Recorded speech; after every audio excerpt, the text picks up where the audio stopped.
इस वीडियो में डॉकर के बारे में डिटेल में डिस्कशन करेंगे। तो दोस्तों, डॉकर आज के डेट में इम्पॉर्टेंट है और आपको एज अ सॉफ्टवेयर डेवलपर सीखना ही चाहिए। तो आखिर डॉकर की आवश्यकता क्यों पड़ता है, उसे हम समझते हैं डिटेल में। अगर आपको सॉफ्टवेयर डेवलप करना है तो क्या करना पड़ेगा। आप उस जो एप्लीकेशन डेवलप कर रहे हैं, तो जिस टेक्नोलॉजी में वो एप्लीकेशन है, उस टेक्नोलॉजी से रिलेटेड जो भी सॉफ्टवेयर्स हैं उसको इंस्टॉल करना पड़ेगा और कॉन्फ़िगर करना पड़ेगा अपने सिस्टम में। तब जाकर आप सॉफ्टवेयर डेवलपमेंट कर सकते हैं, right. Suppose at node JS का एप्लीकेशन है, नोड जेएस और Mongo DB. Then node JS install करना पड़ेगा, मंगो डीबी इंस्टॉल करना पड़ेगा और मेक श्योर करना पड़ेगा कि दोनों एप्लीकेशन रन हो रहे हैं, उनके सर्विसेज रन हो रहे हैं। तब जाकर आप जो है एप्लीकेशन डेवलप कर सकते हैं, राइट। नाउ आप अपने लोकल सिस्टम में नोड जेएस इंस्टॉल कर लिए, मंगो डीबी इंस्टॉल कर लिए और उससे रिलेटेड जो भी कॉन्फ़िगरेशंस होता है, सपोज दैट इन्वायरमेंट वेरिएबल में भी आपके विंडोज़ में काम कर रहे हैं तो चेंज करना पड़ सकता है। तो वो सारे प्रोसीजर आपने कर दिया। करने के बाद जब सॉफ्टवेयर रेडी हो जाता है तो आप जो है एक टेस्टिंग टीम को भेजते हैं। तो दोस्तों, टेस्टिंग टीम को भेजेंगे तो आपको पूरा पूरा स्टेप्स आपको उन्हें बताना पड़ेगा कि इस एप्लीकेशन को रन करवाना है तो पहले नोड जेएस इंस्टॉल करना पड़ेगा, फिर मोंगोडीबी इंस्टॉल करना पड़ेगा और भी जो भी रिलेटेड सॉफ्टवेयर्स हैं वो सारे सॉफ्टवेयर्स इंस्टॉल होने चाहिए। तब जाकर ये एप्लीकेशन रन होगा। तो आपको उस पार्टिकुलर डायरेक्टरी में जाकर npm इंस्टॉल कमांड रन करना पड़ेगा ताकि जो भी उनके नोट पैकेज हैं वो उसके जो नोट के डिपेंडेंसीज हैं वो इंस्टॉल हो जाएंगे। एंड नोट के डिपेंडेंसी इंस्टॉल हो जाने के बाद फिर npm सपोज एट रन हो सकता है या नोड मोन ऐप हो सकता है, डिपेंडिंग अपॉन कि अब मैं तो एग्जांपल ले रहा हूँ नोड जेएस का। डिपेंडिंग अपॉन कि आप किस टेक्नोलॉजी में काम कर रहे हैं, आप सर्वर स्टार्ट करते हैं, राइट। तब उस पार्टिकुलर सर्वर पे means local host and particular port पे आपका एप्लीकेशन रन होता है। तो इतना स्टेप्स आपको बताने पड़ेंगे तब जाकर वो उसको टेस्ट कर पाएगा। तो कई बार क्या होता है दोस्तों कि जो बंदा टेस्ट कर रहा है एप्लीकेशन को, वो हो सकता है कि वो टेस्टिंग टीम का बंदा है तो और भी सॉफ्टवेयर टेस्ट कर रहा होगा। और अगर आप नोड जेएस यूज कर रहे हैं तो ज़्यादातर लोग एक बाय डिफ़ॉल्ट पोर्ट यूज करते हैं, जैसे एंगुलर के लिए 4200 हो गया, मोस्ट ऑफ द लोग यूज करते हैं। तो वो ऑलरेडी बिजी है, इस कंडीशन में ये एप्लीकेशन रन ही नहीं होगा। क्यों नहीं होगा? क्योंकि 4200 तो ऑलरेडी बिजी है पोर्ट, तो उसमें एरर आ जाएगा। तो आपको एक एडिशनल गाइड करना पड़ेगा कि अगर ये पोर्ट बिजी है तो दूसरा पोर्ट हम ट्राई कर सकते हैं। ओके। तो आपको ये एडिशनल इन्फॉर्मेशन जब आप कमांड रन करते हैं npm run something like that, तो आपको एडिशनल इन्फॉर्मेशन देना होगा या फिर एक इन्वायरमेंट वेरिएबल होगा वहाँ पे चेंज करना पड़ेगा। तो ये सारे इंस्ट्रक्शन आपको टेस्टिंग टीम को प्रोवाइड करना पड़ेगा, तब जाकर टेस्टिंग टीम उसको टेस्ट कर पाएगा आपके एप्लीकेशन को। ना उसके बाद क्या होगा कि सर्वर में डिप्लॉयमेंट के लिए जाएगा और सेम कॉन्फ़िगरेशन डिप्लॉयमेंट के लिए करना पड़ेगा। आप suppose that Mac operating system पे काम कर रहे हैं, मैक के अकॉर्डिंग उसका कॉन्फ़िगरेशन है। जब आप टेस्टिंग टीम को दिए तो विंडोज़ का अलग कॉन्फ़िगरेशन होता है, तो विंडोज़ के अकॉर्डिंग कॉन्फ़िगरेशन उसे करना पड़ेगा। और सिमिलरली जब प्रोडक्शन में जाएगा तो ऐसा भी पॉसिबिलिटीज़ हो सकता है कि वो वहाँ पे लिनक्स सर्वर यूज हो रहा है, तो लिनक्स सर्वर के अकॉर्डिंग आपको एडजस्टमेंट करना पड़ेगा, उसके अकॉर्डिंग कॉन्फ़िगरेशंस करने पड़ेंगे। तो दोस्तों, कितना हेक्टिक टास्क हो जाता है, क्योंकि कंटिन्यूअस जब डेवलपमेंट होता है तो हर बार आपको ये स्टेप्स करने पड़ेंगे। ओके। हर बार कॉन्फ़िगरेशन हो सकता है चेंज करना पड़ेगा। तो यहाँ पे दोस्तों आ जाता है डॉकर एंड वर्चुअल मशीन्स का कंसेप्ट। क्यों? क्योंकि हम एक ऐसा सिस्टम बनाना चाहते हैं कि उस सिस्टम में क्या होगा कि हमारा ऑपरेटिंग सिस्टम, हमारा जो हमारा प्रोजेक्ट है और उससे रिलेटेड जो भी फाइल्स हैं, कॉन्फ़िगरेशंस फाइल्स एंड डिपेंडेंसी, वो सब उसमें इनकैप्सुलेटेड हो जाए, रैप्ड हो जाए, ताकि हमारा एप्लीकेशन किसी भी इन्वायरमेंट में अच्छे से रन हो पाए। ठीक है। तो यहाँ पे दोस्तों आता है वर्चुअल मशीन्स का कंसेप्ट, कि हम लोग ऐसा क्यों नहीं कर देते हैं कि एक वर्चुअल मशीन क्रिएट कर देते हैं और उस वर्चुअल मशीन में suppose that Linux operating system रहेगा और लिनक्स ऑपरेटिंग सिस्टम के अकॉर्डिंग कॉन्फ़िगर्ड ऑलरेडी किया हुआ रहेगा, ठीक है। तो उसके अकॉर्डिंग जो है कॉन्फ़िगरेशन पहले से किया रहेगा, तो अ, और मीन्स ये एक आइसोलेशन प्रोवाइड कर देता है। मतलब आपका एप्लीकेशन कोड मीन्स आपका एप्लीकेशन बाइनरी, उससे रिलेटेड डिपेंडेंसीज, उससे रिलेटेड कॉन्फ़िगरेशंस, इन्वायरमेंट वेरिएबल सब सेट रहेगा। नाउ अगर आप टेस्टिंग टीम को अगर टेस्ट करने के लिए अगर आप देना चाहते हैं, तो आप अब जो है उस वर्चुअल सिस्टम को ही दे देंगे, ठीक है। तो क्योंकि वो आइसोलेटेड हो गया, तो आपके सिस्टम में जैसे वो काम कर रहा है वैसा ही काम टेस्टिंग टीम के सिस्टम में भी काम करेगा, क्योंकि ये पूरी तरह से आइसोलेटेड हो गया। चाहे आप कहीं भी लेकर जाइए और हर जगह एक ही तरीका से काम करेगा, because it's totally encapsulated including OS, operating system भी उसमें इंक्लूडेड है। सबका एक रैप्ट और बंडल बन गया। तो ये काम तो आसान दोस्तों कर देता है आपका, राइट। ये आपका काम आसान कर देगा कि अम, वो जो चैलेंजेस आप फेस कर रहे थे, सपोज दैट कुछ कॉन्फ़िगरेशन मिसिंग होने की वजह से आपके सिस्टम में वो एप्लीकेशन काम कर रहा है बट टेस्टिंग टीम में वो सही से काम नहीं कर रहा है, ऐसा मिसमैच हो सकता है, ठीक है। तो ये सारे इश्यूज़ को आप इस तरह से रिजॉल्व कर सकते हैं यूजिंग वर्चुअल मशीन। अब वर्चुअल मशीन्स के लिए दोस्तों कैसे बनाएंगे, तो उसके लिए एक सॉफ्टवेयर आता है जिसको बोलते हैं हाइपरवाइज़र। ये जो हाइपरवाइज़र होता है यही रिस्पॉन्सिबल होता है वर्चुअल मशीन क्रिएट करने में और वर्चुअलाइजेशन क्रिएट करने में, ठीक है। तो हाइपरवाइज़र क्या करता है, हाइपरवाइज़र के ऊपर आप ऑपरेटिंग सिस्टम इंस्टॉल कर सकते हैं। तो सपोज़ दैट आप विंडोज़ यूज कर रहे हैं, तो विंडोज़ में आप वर्चुअल मशीन इंस्टॉल करेंगे, राइट। तो उसमें वर्चुअल मशीन में आप ऑपरेटिंग सिस्टम सेलेक्ट करेंगे और ऑपरेटिंग सिस्टम इंस्टॉल करेंगे और उसके अंदर आप जो भी कॉन्फ़िगर करना चाहते हैं अपने प्रोजेक्ट के अकॉर्डिंग वो आप कर सकते हैं। तो जब आप ऑपरेटिंग सिस्टम इंस्टॉल करेंगे उस वर्चुअल मशीन में, तो वर्चुअल उस ऑपरेटिंग सिस्टम के कुछ रिक्वायरमेंट्स होते हैं। जैसे अगर ओ A suppose eight Windows OS है, तो उसमें होगा कि हो सकता है कि 4 GB रैम होना चाहिए प्रॉपरली रन कराने के लिए। उसमें एक पार्टिकुलर स्टोरेज होना चाहिए, उसमें आपको सीपीयू देना पड़ेगा, ठीक है। तो सीपीयू, स्टोरेज और ये सारे रिसोर्सेज आपको देने पड़ेंगे और वो उतना स्टोरेज फिक्स हो जाएगा उसके लिए। तो इस तरह से आप वर्चुअलाइजेशन क्रिएट कर सकते हैं। और सपोज दैट आपका लोकल सिस्टम है तो 16 GB का रैम है, तो 4 वर्चुअल सिस्टम आप क्रिएट कर सकते हैं, ओके। अगर 4 4 GB अगर यूज कर रहे हैं, अगर करेंट ऑपरेटिंग सिस्टम अगर 4 GB ले रहा है, तो आप 3 कर सकते हैं, 3 वर्चुअल सिस्टम क्रिएट कर सकते हैं, राइट। बट दोस्तों इसमें भी एक चैलेंजेस आता है। जब आप वर्चुअल सिस्टम क्रिएट करते हैं तो उसमें क्या चैलेंजेस आता है दोस्तों, उसे समझते हैं। तो ये काम तो आसान हो गया, आपको एक आइसोलेशन प्रोवाइड कर दिया जिससे ये बंडल्ड है, आपके एप्लीकेशन बाइनरी उससे related dependency, configuration, environment variable सब बंडल है। तो आपके सिस्टम में वो जैसे रन कर रहा है वो कहीं भी लेकर जाइए हर जगह वैसे ही रन करेगा।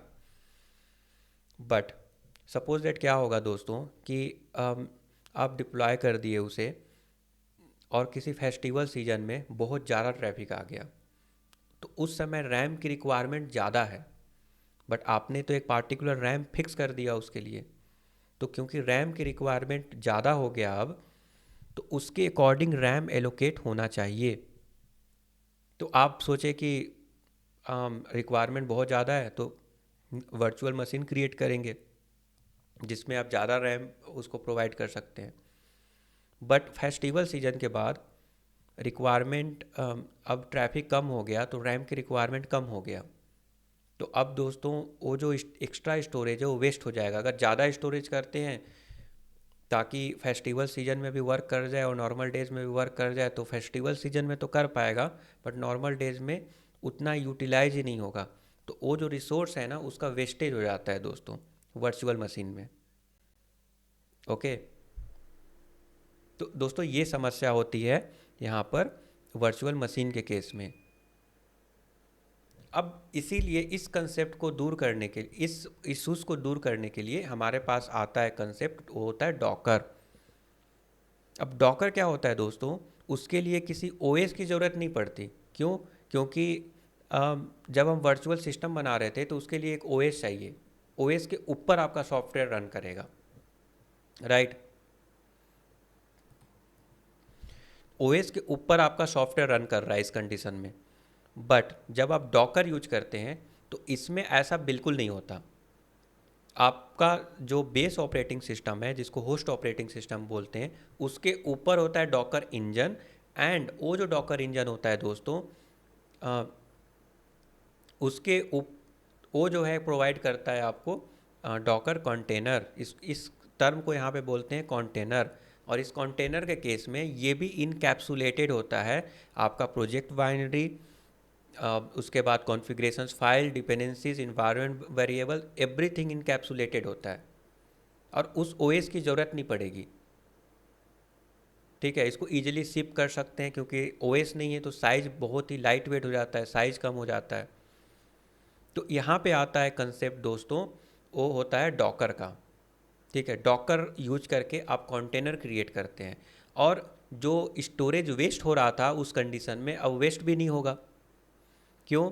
क्योंकि यहाँ पे आपको एक पार्टिकुलर रिसोर्स फिक्स करने की ज़रूरत नहीं है। आपका जो बेस ऑपरेटिंग सिस्टम है, होस्ट ऑपरेटिंग सिस्टम है, उसी ऑपरेटिंग सिस्टम के रिसोर्स को यूज करेगा।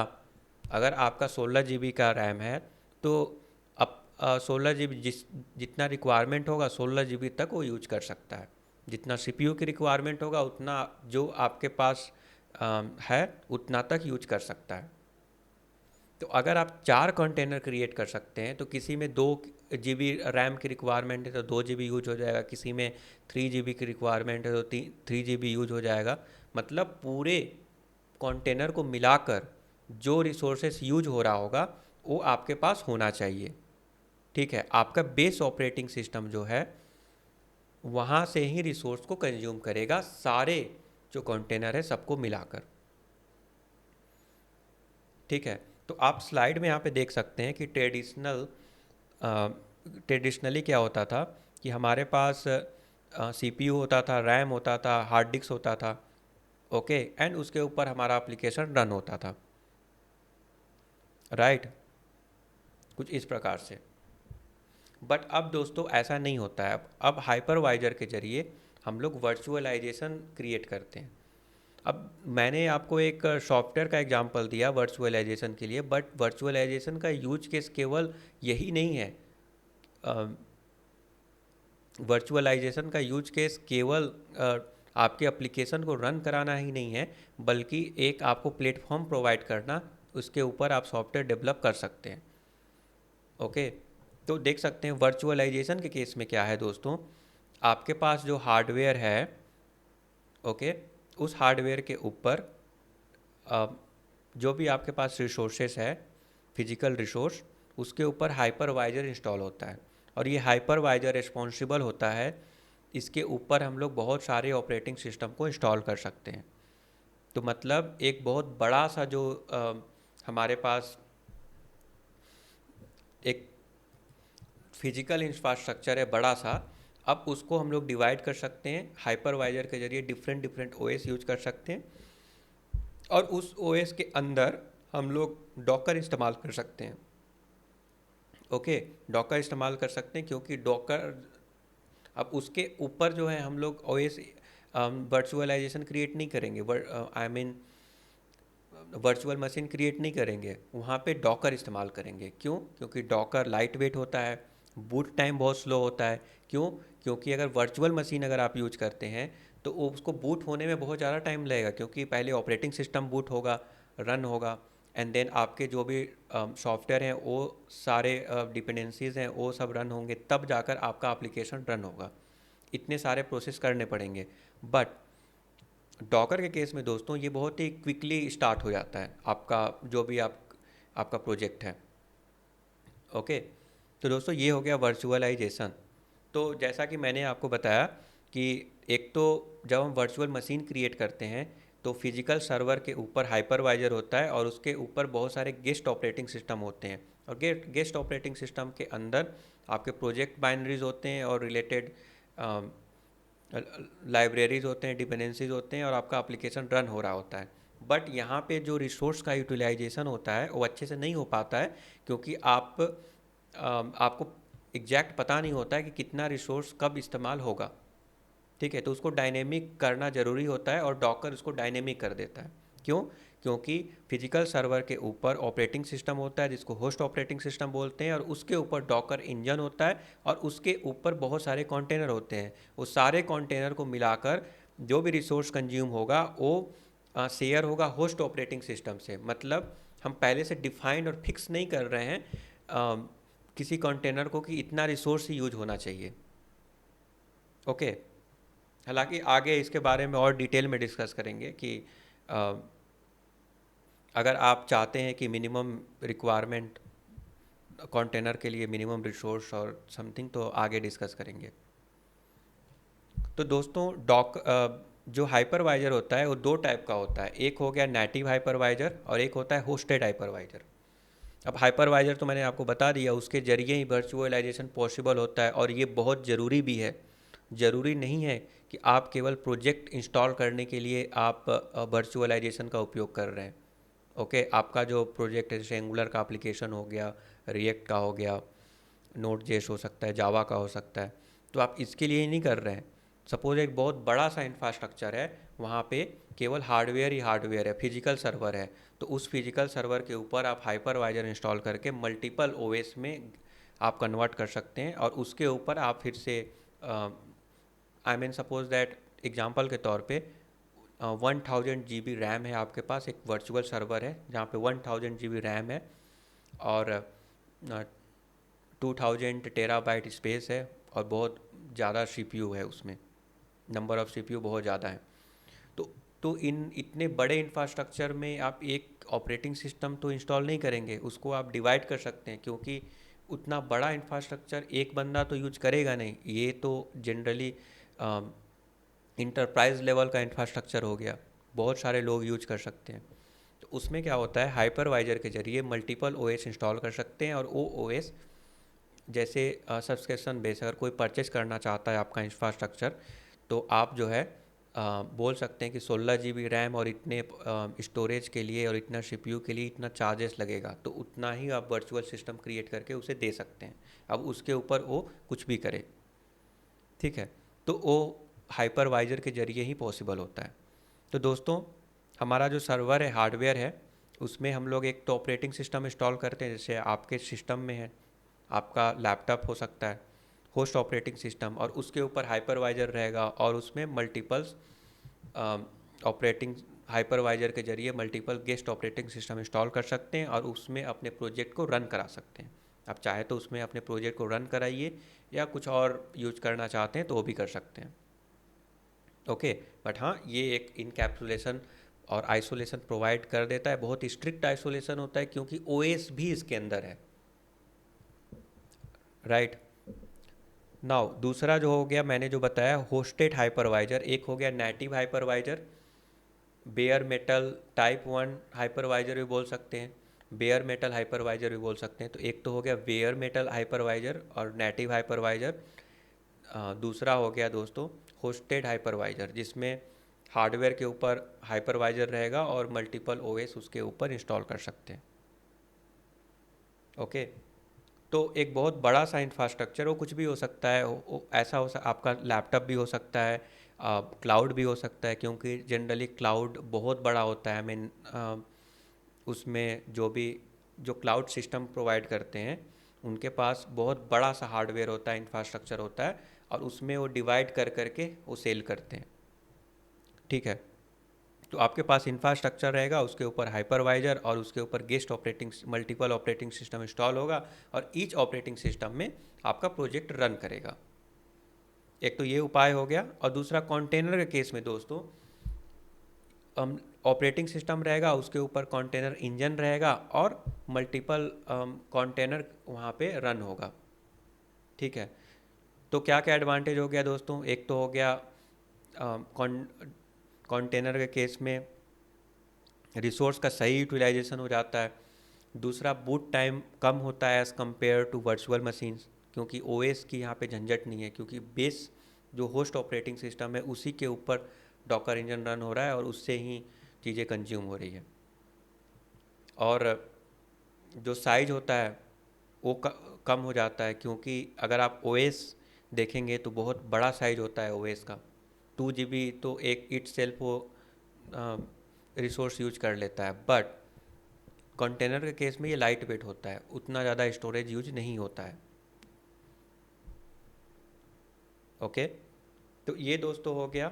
अगेन मैं रिपीट कर देता हूँ, जो वर्चुअल मशीन्स होता है उसमें होस्ट ऑपरेटिंग सिस्टम होता है, उसके ऊपर हाइपरवाइजर, और हाइपरवाइजर के ऊपर मल्टीपल ऑपरेटिंग सिस्टम दोस्तों इंस्टॉल होगा। और डॉकर के केस में होस्ट ऑपरेटिंग सिस्टम के ऊपर डॉकर इंजन और उसके ऊपर मल्टीपल कंटेनर क्रिएट होगा, और कंटेनर बहुत ही लाइट वेट होता है, उसके अंदर ओएस नहीं होता। ओएस मीन्स बहुत ही शेयर्ड होता है, क्योंकि ये आपके होस्ट ऑपरेटिंग सिस्टम से फाइल को शेयर करता है, इसीलिए ये ज़्यादा बेहतरीन तरीके से काम करता है दोस्तों। तो आई होप आपको समझ में आ गया कि डॉकर का इस्तेमाल क्यों करते हैं। Thank you.